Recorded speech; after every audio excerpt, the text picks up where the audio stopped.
In today's video, I'm going to teach you how to add attachment in Outlook email body.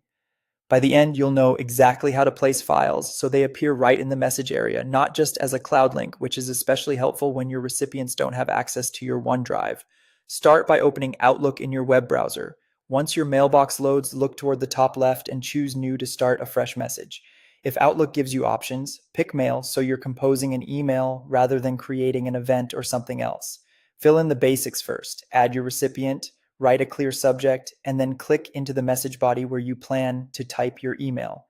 Placing your cursor here helps you see where the attachment tile will show up in relation to your text. You can write your message before or after attaching, either way works, but it's often easier to set up your text first so you can see how the attachment complements your content.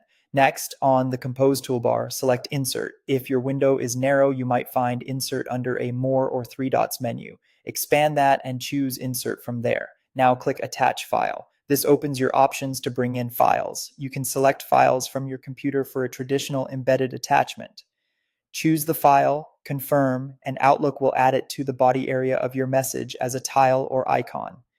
You can repeat this to add multiple files and remove any by selecting the small close or delete icon on the attachment tile if you change your mind. If your file is in OneDrive, choose the cloud location option. Here's the key step to ensure the file embeds in the body. Select Attach as Copy. This uploads a copy of the file and places it inside the email itself rather than inserting a sharing link. Attach as Copy is the best choice when you want recipients to have the file, even if they're outside your organization or don't have OneDrive permissions. If you intentionally want real-time collaboration, you can use a OneDrive link, but remember that links rely on access permissions and might not display as an embedded file. After your attachment appears in the body, review your message. You can continue typing around it for context, add any instructions, and make sure the file name is clear to your reader. Be mindful of large files. Depending on size and policy, very large items may convert to a link automatically. When everything looks good, your email is ready to go with the attachment right where your recipient will notice it.